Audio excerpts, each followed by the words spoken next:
Welcome everybody to our monthly webinar for the FreePGC.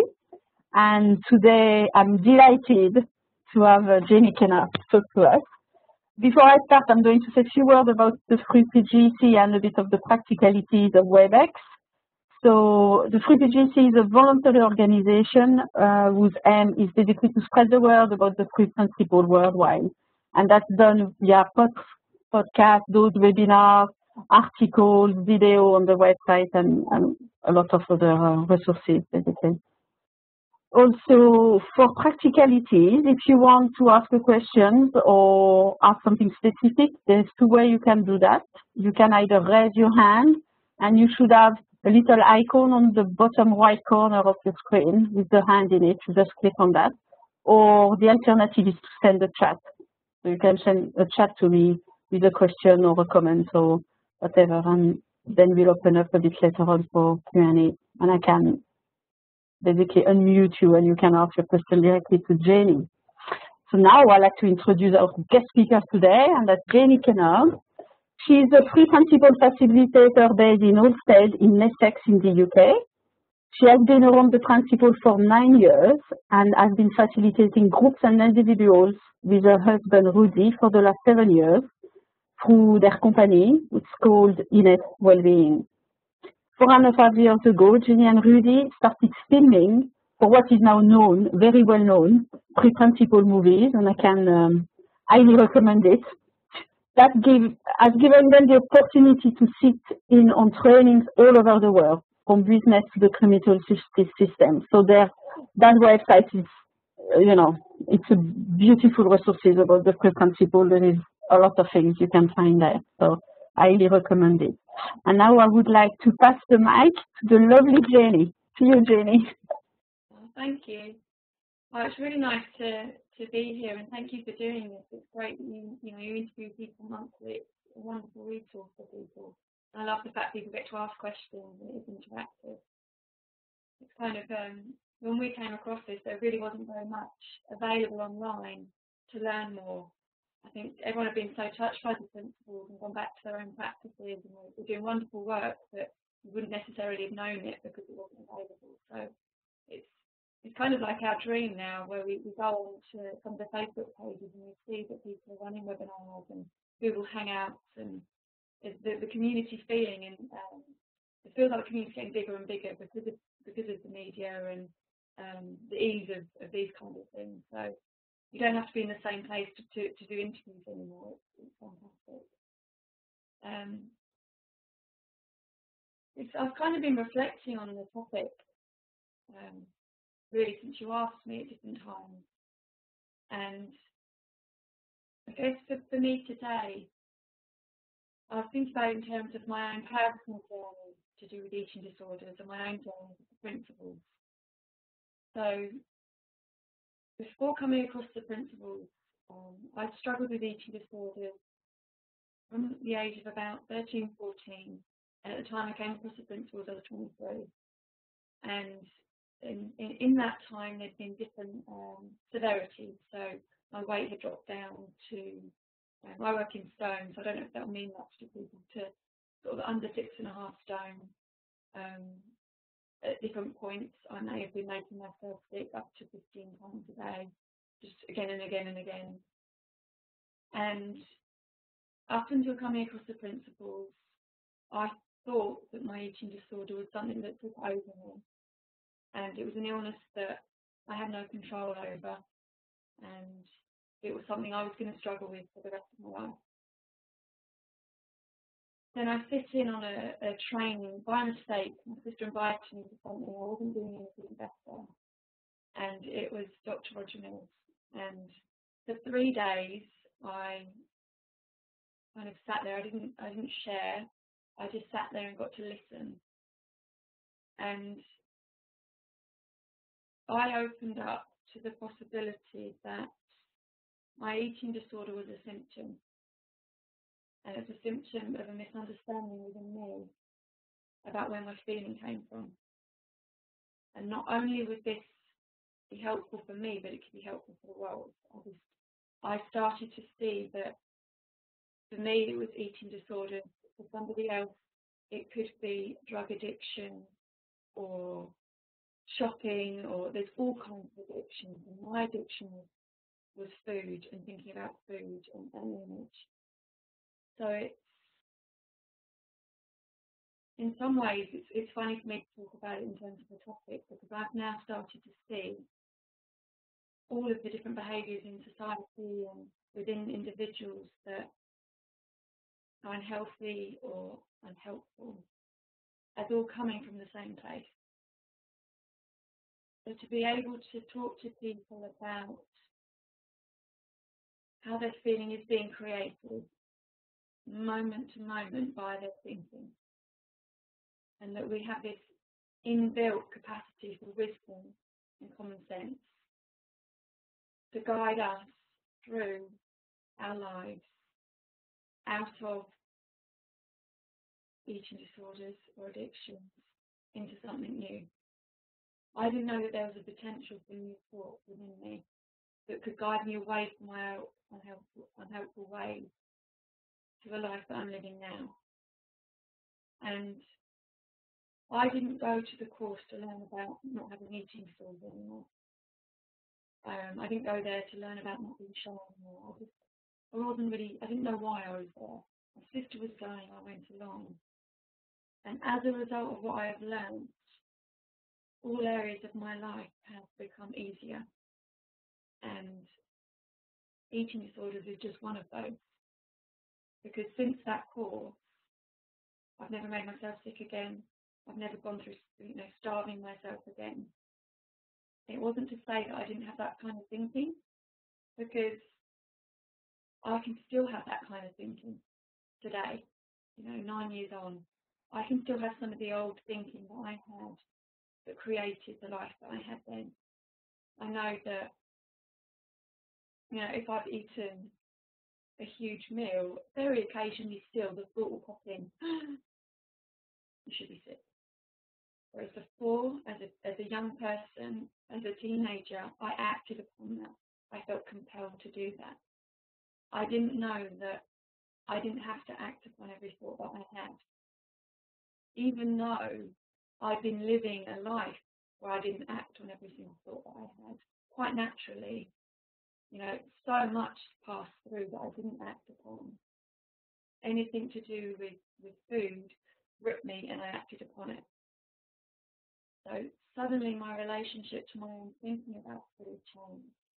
And as that changed, my relationship to food and my weight and health changed. And I know that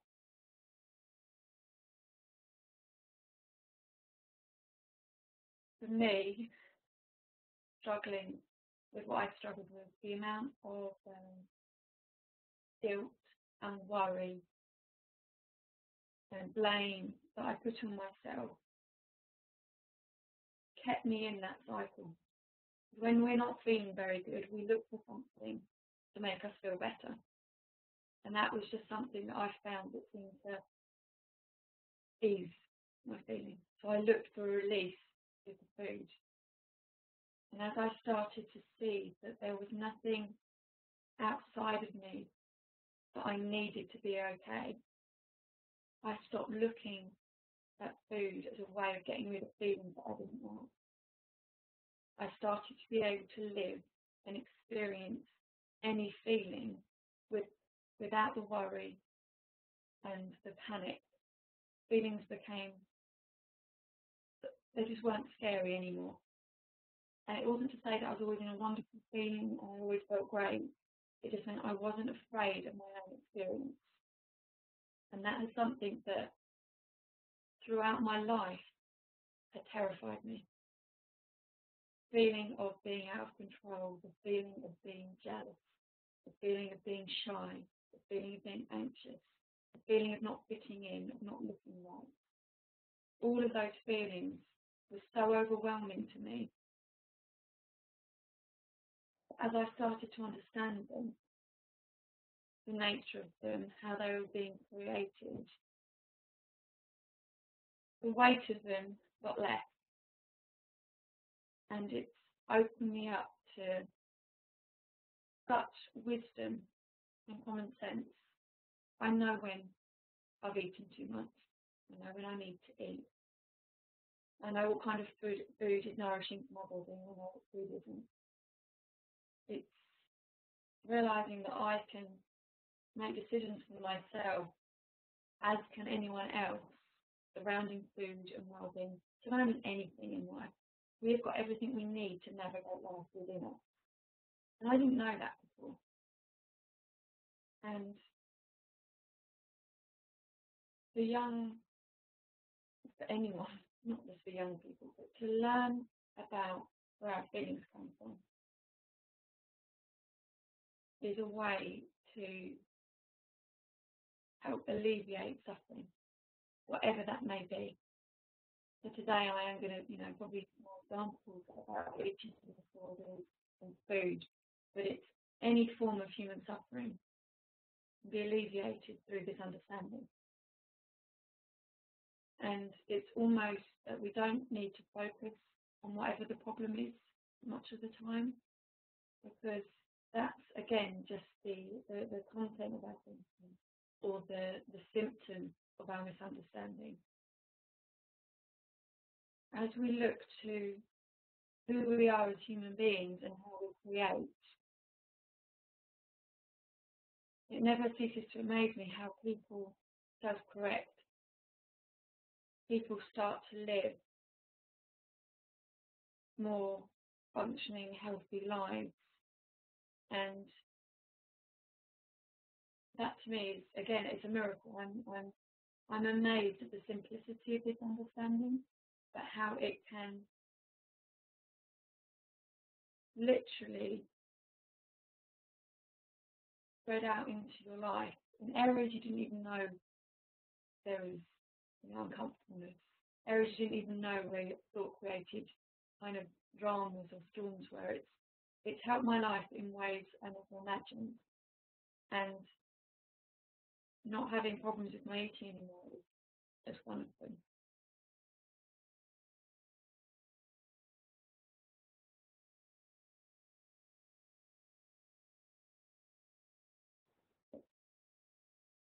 Would you like to open up for questions, Jenny? Okay. So everybody, if you have any questions, please go ahead. And I just remind you, you can either raise your hand by clicking on the little icon with the hand at the bottom right corner of your screen, I believe. Don't have exactly the same screen as you. Or send the chat, and then I open the mic and you can ask your question. So go ahead if you have any questions for Jenny.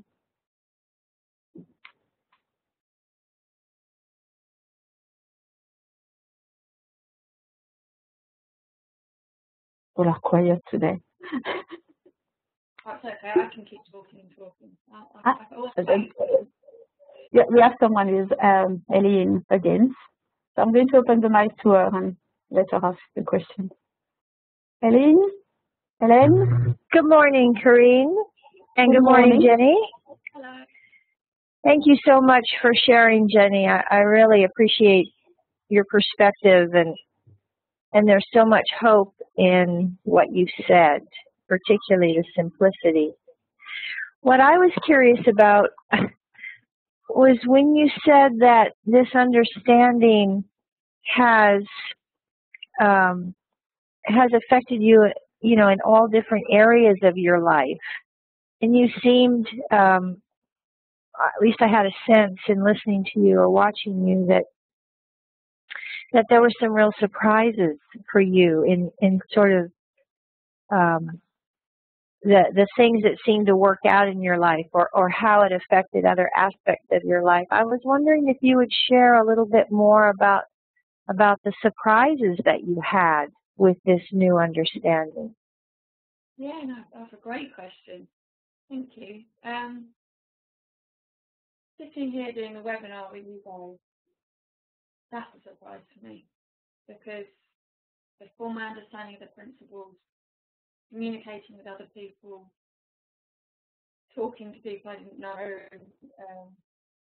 going to the supermarket, going to the doctors, were all painfully uncomfortable for me, because I was so shy. I was so self-obsessed, and not in a way, in a judgmental way. I've become so interested in myself and how I was doing and what I looked like and how I was. I couldn't interact in the world because I was so in my head. So being able to do a webinar, being able to be part of a conference and speak to a big group of people, running courses, that has amazed me. I've got to, going back to food, like, I can try new things. Before, if I didn't like something, I didn't like it, and that was it. And now I'm like, oh, I can change my mind. I didn't know that before. I was fixed. And I think with doing Three Principles movies, I am amazed at how, from somebody who used to be so anxious and worried most of the time about everything, I kind of got in, both myself and Rudy kind of got into this flow where we were just taking one step at a time, and we didn't know where we were going. So this feeling of being uncomfortable with the unknown. And what I've come to see is that really as human beings, we are living in the unknown most of the time because we do not know what's going to happen next. And we can make plans and we can have things that we think are going to happen and things can fall through. But without me realising, I've become comfortable with living in the unknown. So going out to America, not knowing anyone, with a video camera, starting a movie site, just with our business, trusting that something's going to show up. We changed from we completely stopped photography and went really into just filming the Three Principles and sharing the Three Principles, not really knowing if it was going to pay off. And to me, that's amazing because I used to worry about everything and I needed to know everything. I needed the details of everything. I needed to know where people were and how it was going to look. So that kind of, as I've become more, say, grounded, centered, comfortable with who I am and where my feelings are coming from, I'm able to show up in life in a much more relaxed way. The amount of thinking that I used to do that suddenly is irrelevant and isn't there created such space. And another one that's really been powerful for me, and just recently, was that part of my identity for a long time was that I was a jealous person. I've learned to be jealous, and a lot of my friends were jealous and very insecure in relationships. So the Three Principles was really powerful for me and showed me so much. But jealousy was that was my one that I thought, well, that's something other than my own thinking. That has got something to do with the outside world or Rudy. And just recently I went up to Manchester to see Dickon do a talk. And on the second day I was sat in the audience and suddenly I had tears running down my face. And I became aware of the fact I was sat in a room of people I didn't know. I'd driven 5 hours to get there, even though the road had been closed and I'd been taking huge detours. I was staying with someone I didn't know very well. I'd left Rudy at home. And I just thought, wow, as a 23-year-old girl, that was not possible. Not possible to be independent, not possible to go out for a meal and eat in a restaurant with other people looking at me eating, to not even have a second thought about that. And I tried so hard to fight my eating disorders, to fight jealousy, to fight insecurity before the principles. I've thrown different things at it and I've fought it. And I feel like I, without realising, let go of the fight and accepted where I was. And I've been guided forward. And I'm the kind of person now that I didn't think I could ever be because I had an idea of who I was. And I think I thought after the first course, oh, if I just stay like this now, if I'm just okay with eating and I'm much better at communicating one-on-one, I'm happy with that. But I've started to see that you can't help but evolve with this, because you're forever being guided and taught from within yourself. And that, to me, is surprising and magical, because I always thought you needed to work on yourself to get better or be better or to change.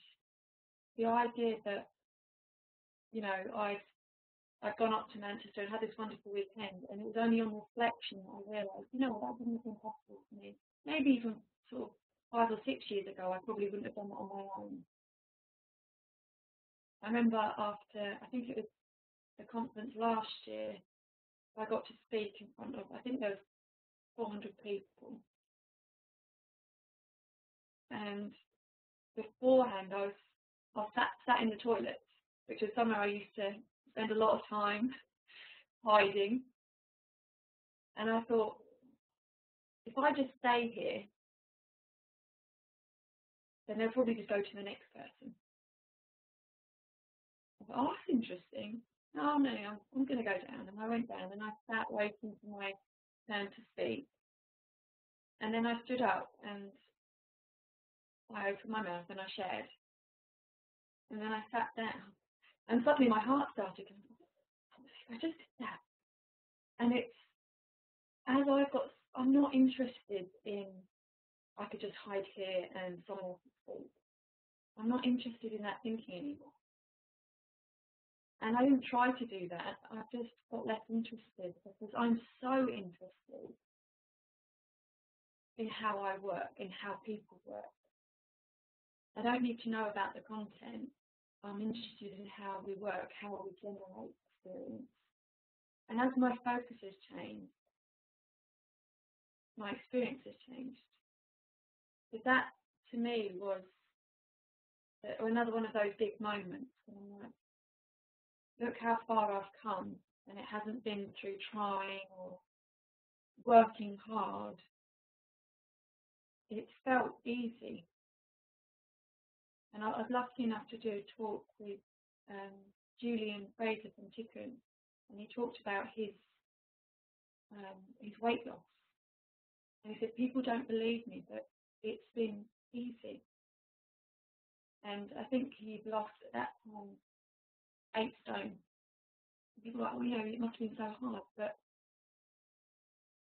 as we learn about the principles, I feel like we get our own personal prescription, because it comes from within us. We know how to be, we know what to do and how to move forward. We start to listen to our own wisdom. And I know if I need a bit of support, and I know if I, you know, want to talk to somebody else about things, but I ultimately trust that there is health within me and within everybody else.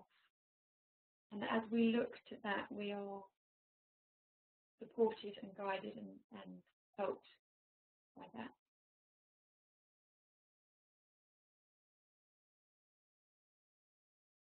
Yes, I don't know if that kind of answers your question, but there's been so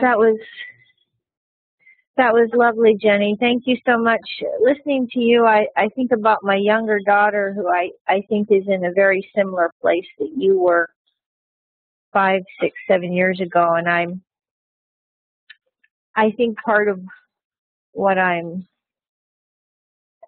looking for is a way to get her on the path that you took.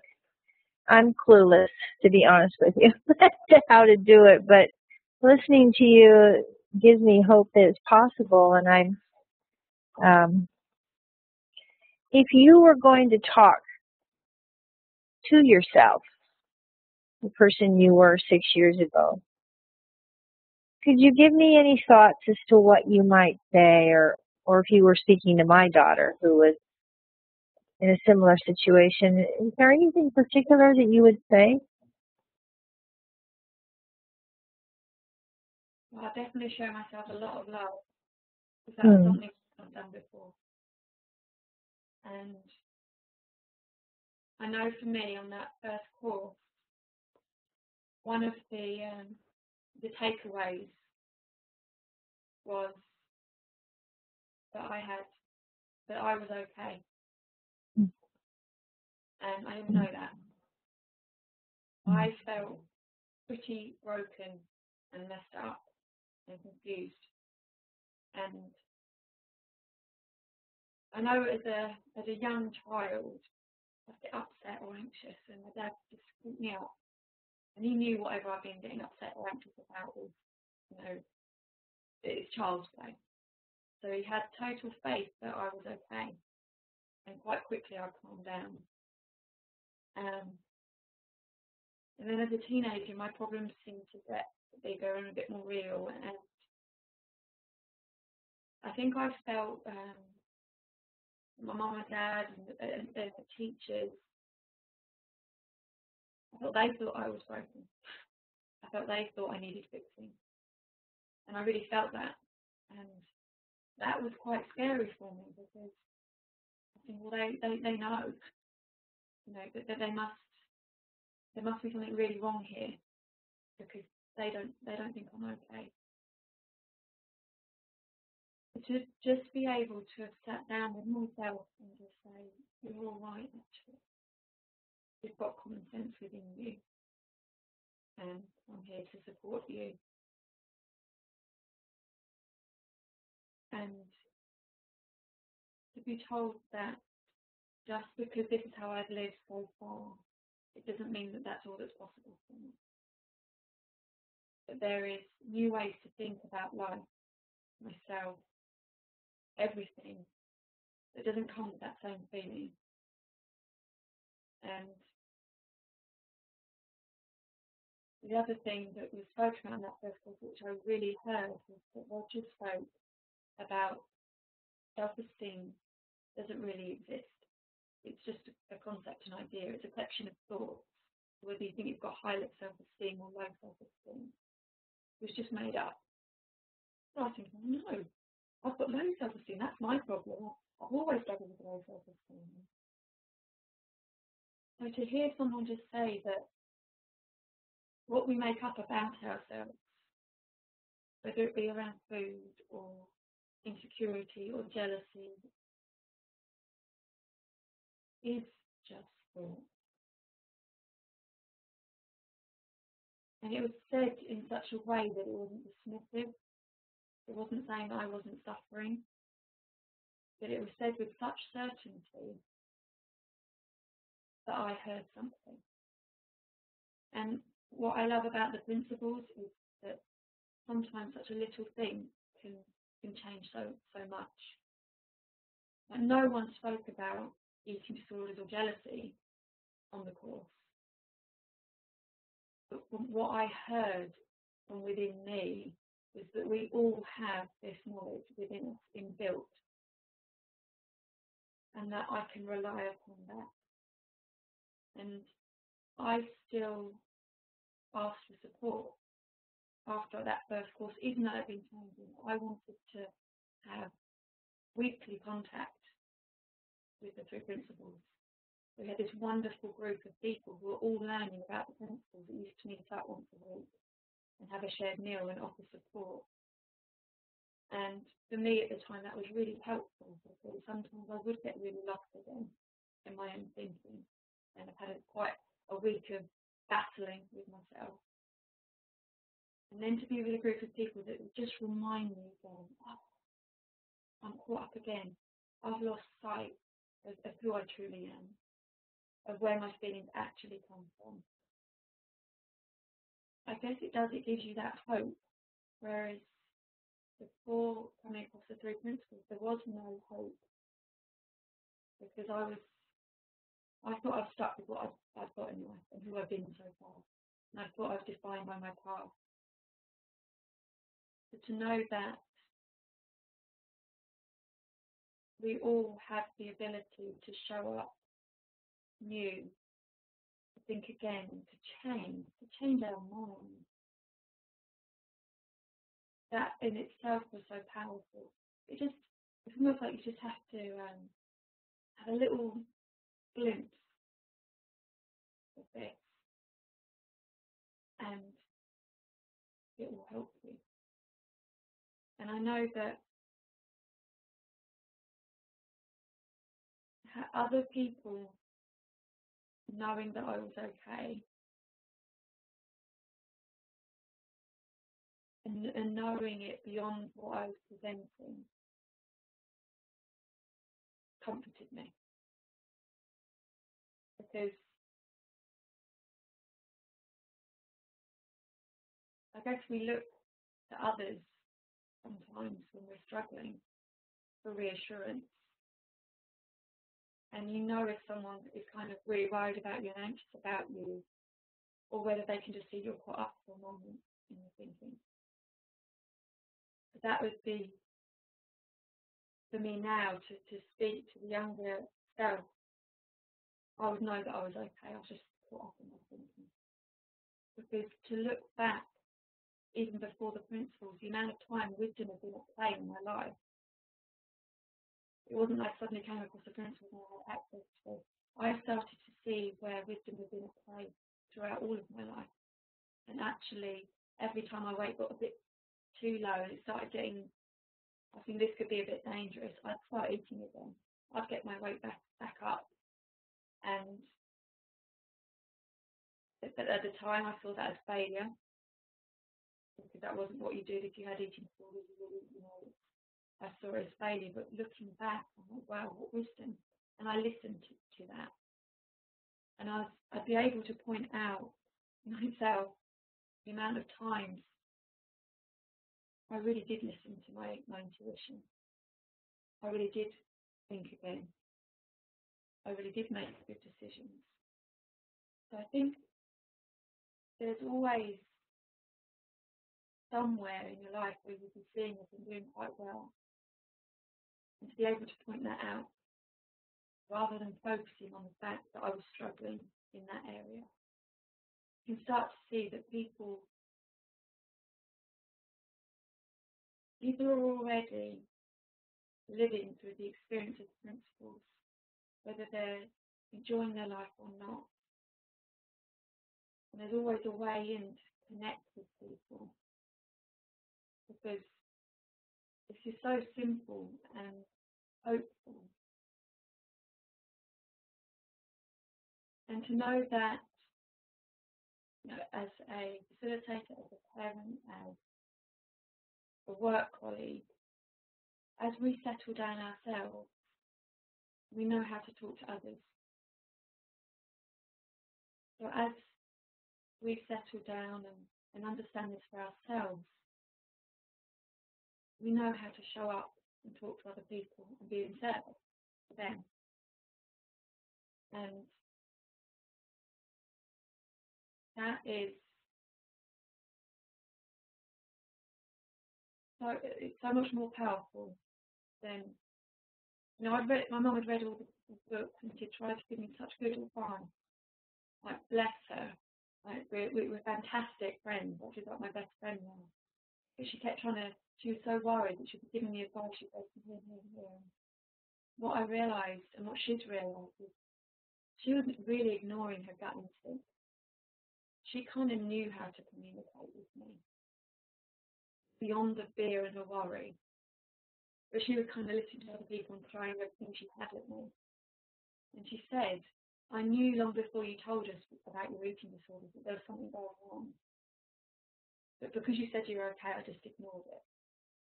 So she saw how she had wisdom at that time, but she didn't always listen to it. So it's been such a fantastic gift to my family, because, I don't know, it kind of,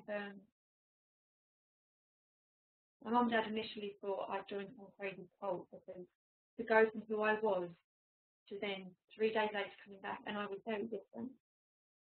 They were like, this can't be so. But to see that sustaining over the next 9 months, they were like, hang on a minute, there's something here. They got interested. And we've been able to look back and learn and share with each other. instead of me showing up and being who I thought they wanted me to be, so I was always okay. So even when I was struggling, I could say I'm struggling. Because they got settled down and were okay that I was struggling because they knew where it was coming from, they could respond in a different way. So our whole relationship changed as a family.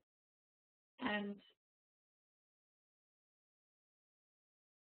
like at my dad's retirement, my mum did this wonderful speech, and she said, "Why is it as human beings that we put on a mask to meet the mask of others? What happens if we take the mask off?" And I feel like in so many ways, the principles have helped me take my mask off and show up and be me, not how I think the world wants me to be. And of course, I still have a personality, and I still have preferences, and I still have certain things I find funny. But I'm not thinking about myself and how I'm looking and how I'm showing up so much. So you just get to meet people without all of that in front of you. And you can communicate in ways that you maybe didn't know that you could. And you also know when you might need some extra support. It is freeing because it frees your mind up to being guided in the moment. And knowing that as human beings we are okay, but our crazy thinking in the moment is very different from thinking that, people are broken and damaged and there's no hope for them.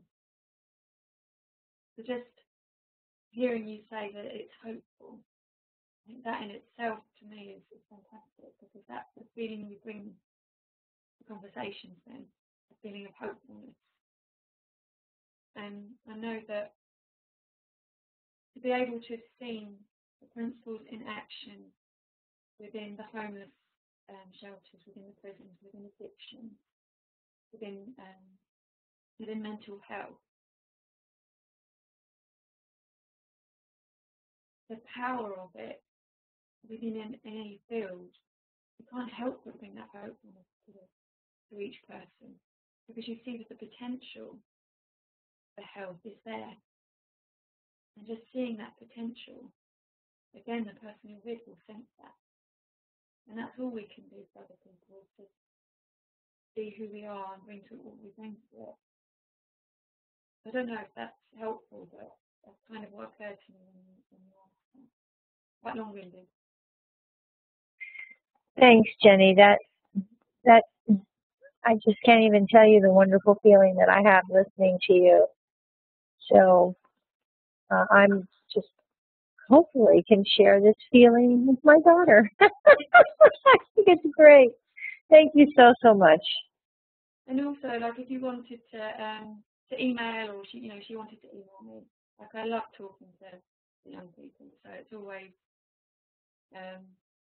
I'll give my email at the end if people are interested to contact me. Okay, thanks.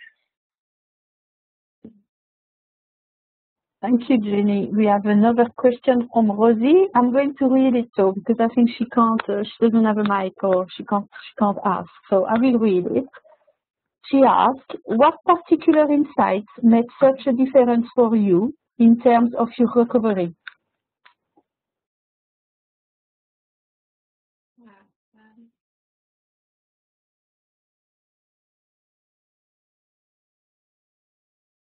I think the visible face of it, the takeaway then was, I am not broken. I don't need to be fixed. That was really powerful, but I also recognised that some of the changes that happened within me I didn't really have words for. Like, I couldn't talk about 3 principles after that first course. My friends would be like, what on earth has happened to you? I'm like, oh, it's something to do with thought and mind and something else. I didn't know how to talk about it. And one of my friends at the time was a psychology student, and she just couldn't get her head around that I could have changed so much, and I didn't really have any words for it. But I guess it's looking back, the feeling that I was not broken was powerful. And not being afraid of my own feelings, because I knew that they were coming from thought. Those two things are the ones I can put words around. But I'm also aware that this understanding doesn't always, we don't learn it in the same way we learn other things, where we can say, oh, we learned that and that was helpful. It kind of wakes something up within us. And as we wake up to that, we settle down. And there may not be words for it, but it changes us from the inside. And there's a wonderful talk last year that Elsie Little and Linda Clancy did called Insight Without Content. And I felt that really summed up in lots of ways what had happened to me, because I didn't have much content, but I was so different. And it was amazing to me, it was amazing to other people. And I know that just feeling a bit lighter, feeling less concerned about life, because suddenly things that I'd worried about didn't seem relevant to me anymore, because I understood life a bit better. You just open a space. It's almost like the weight of my own thinking held me down. And as my thinking fell away over so many things, I lifted up. So the two things that really stick out for me is the feeling that I was out of pain no matter what, and I wasn't broken. And that's the two that I could put words to. But I know that so much of that learning was just this feeling that I had, and I didn't have words for it. But I felt at peace, really at peace, for the first time probably since I was very little. And from that feeling of peace, other insights came, of how to deal with life. But it was just quieting down, settling down. And I know other people came to the same 3 days and they thought it was all right, but didn't really do anything.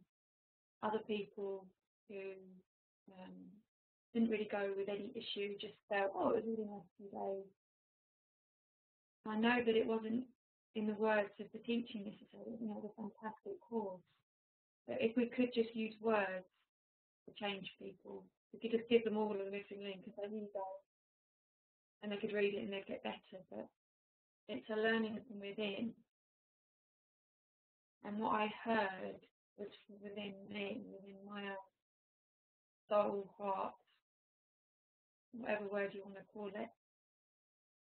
That's how I changed, because I started to wake up to what was within me and what's within all of us, and be guided from that, rather than being guided by my fearful thoughts about life that I'd always listened to.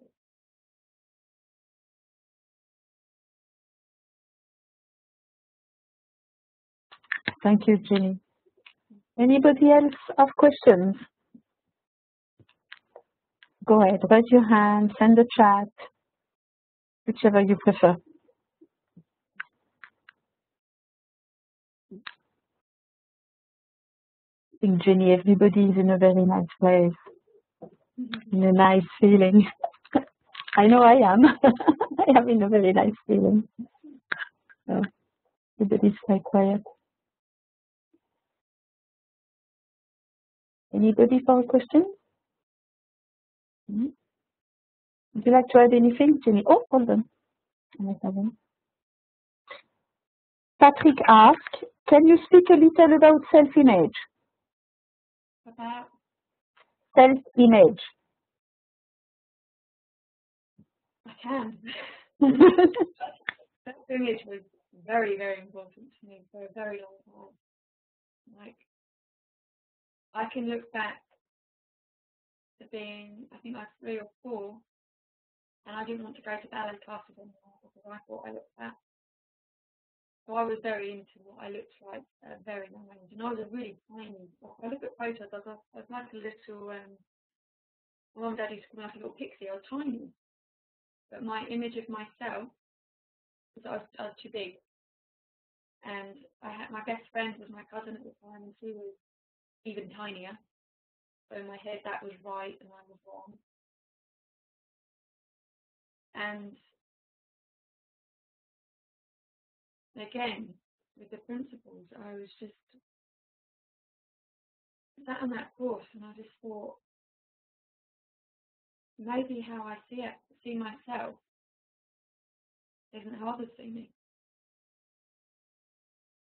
Maybe my shell isn't all there is to me. And it's funny, from someone who, like, I wouldn't go to college if I had a big spot on my face. I'd literally skip college because I couldn't cope with the idea of people seeing me. I wouldn't, if I had my hair down and I didn't like it, that was a disaster. I wouldn't go to college. I was so obsessed with my look and my image. To then go on a course and just be, I'm just not interested in myself in the same way I used to be. The only way I can describe it is, like, yeah, I like to dress up and put makeup on and different things sometimes, but I'm equally as happy now to go out without makeup on. Like, well, when did that happen? I was recently going for a walk with my husband Rudy, and it's quite muddy on the fields around where we live, and he always tucks his trousers into his socks. And just recently, I found myself doing the same. I was like, when did that not?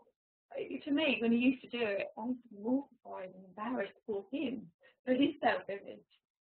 When did I stop caring so much about what we look like, what I look like, what others look like? And again, it's one of those things that Elaine asked that disappeared without me noticing. I'm less bothered. Going to the conferences each year, the physical conferences are fantastic because I noticed that, maybe the first one, I planned all my outfits. And if I'd had a spot that actually wasn't very nice, I wore it, maybe I'll check the mirror. Like, at conferences now, I'm so busy chatting to people and I'm so interested in what I'm learning about. I haven't got 5 minutes to go and, 1 minute to go and look in the mirror and try and think what I look like. And that in itself is fantastic because it gives you so much more time in life when you're not so focused on your image. And that could be physically, it could be, how you're doing financially or how you're doing with work. But it's in a non-judgmental way. Like I don't judge myself for how I used to be, but I was just self-obsessed. I didn't know. All I did was think about myself and how I looked and how I showed up. But getting interested in the principles shows you there's a depth to life. There's somewhere to look that's so rich and magical, and it's where all the beautiful feelings lie. It doesn't make as much sense to me anymore to look at my shell in the same way. And I've also grown in gratitude for the fact that I have a body that can move, and I can walk, I can run, I can do sport. And I didn't have that at all before the principles. I knew it was a good idea. My mum was like, oh, those poor starving people, Or think about people who, aren't able to walk, or think about, as she said, you think about people maybe who have a deformity. You should be so grateful. And I couldn't hear that at all. But through my understanding, I have gained such gratitude for who we are as human beings. And I've started to see beauty in everyone, not just this perfect idea or image of beauty or perfection that I used to hold. And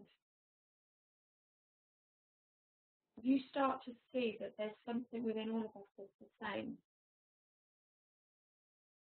And we all come in different packages. And there is beauty in all of them. So I'm not interested so much in my self-image anymore.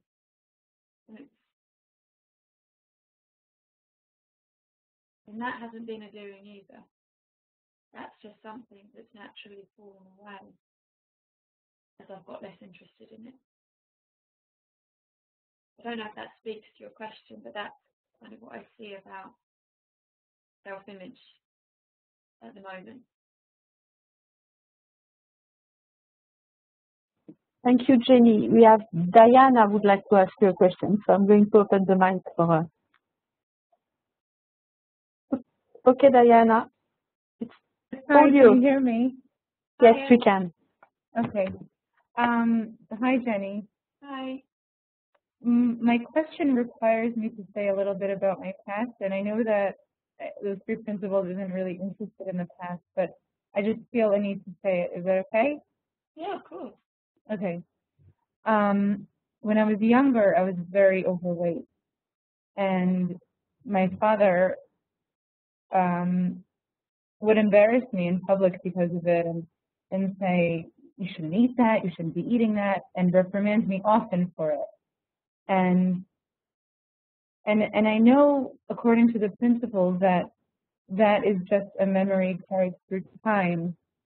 And I'm an adult, I'm a mother now, you know, but I can't seem to shake this obsession with like exercise that I've developed, or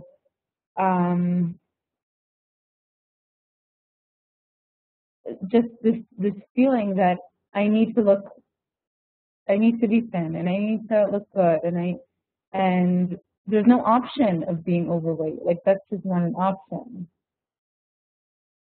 And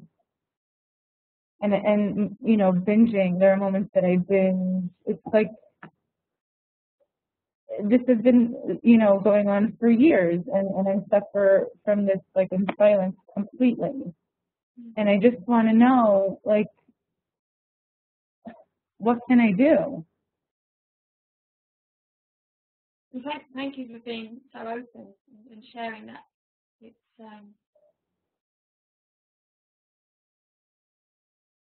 funny, we do have ideas about what the principles mean and not going into the past. Of course, you telling your story is helpful for me. And I can tell that when you spoke about how your dad used to treat you, you know, the feeling that still comes along with that. Yeah. And we can't control that, but something that I found really helpful for me in my own life is that I started to see that there's other ways to think about things. And I might not be able to in this moment, but there is another way to see things. There is another way to look at things. That would be one thing. The other thing is that you've got interested in the two principles, and you're part of this webinar, and you're learning about thought and feeling. And I know that there'll be certain areas in your life that you really want to see more about this, so that it can feel better. My only kind of, not even advice, but learning about the principles, but not in a way that you're trying to fix that problem, because it's something that you've thought about the same way for a really long time, and it will come with really strong feelings. If you could be open to the idea that there's another way to think about it, that may be more helpful for you, and that when you're feeling really strongly about something and wanting to change it, that comes with quite a heavy feeling, and it can feel quite desperate or urgent.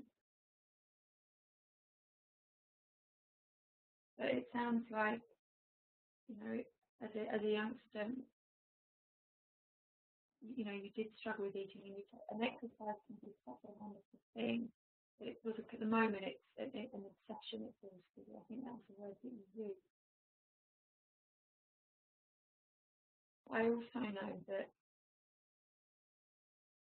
the fact that you have awareness that there might be a lot of thinking around that area, it might not be so helpful for you.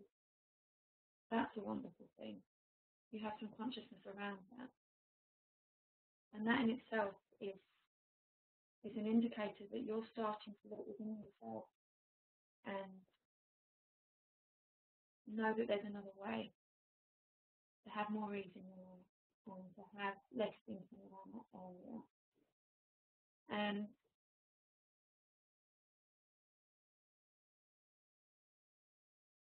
I think it's a Michael Nielsen saying the conversation. And that seems to be that as we are around this, as we stay in the conversation, we might watch a video, have a conversation with friends, we will have insight how to move forward.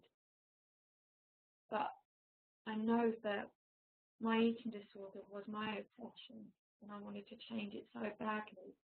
I was just putting so much more thinking on top of the thinking I already had. But if you can just ease off on yourself a little bit and say, you know what, I can't think about this another way right now, but I have the potential to. That may just make you feel a little bit lighter around it. And as we feel lighter and our habitual thinking falls away, we'll have insight how to move forward. And your insight for you will be so much more powerful than any advice I could give you or my insight for you. I do know that I've just seen people within so many different fields become healthier through this understanding. And you just stick with it and know that you're doing the best you can. You're not deliberately doing this. And like I said, I would say to myself years ago, is to show myself a bit of kindness and a bit of leeway and a bit of love. And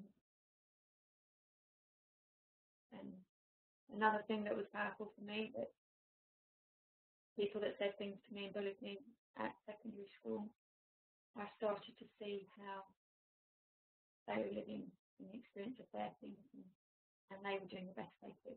And that helped me, because I used to have a lot of blame and judgment about that. And I felt quite victimised, and it was their fault. And to suddenly see that they were human beings who make mistakes and couldn't have been feeling very okay in themselves to be treating me like they did, that freed me up from hurt and anger that I've been carrying around, which again is just a bit of a weight on us, covering the sun that's there, covering the wisdom.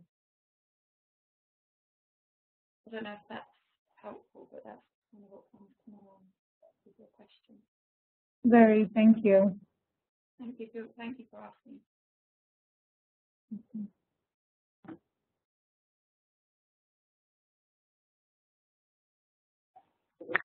Thank you, Jenny. I don't think we have any more questions. So, is there something you would like to add, or do you want us to wrap it up here?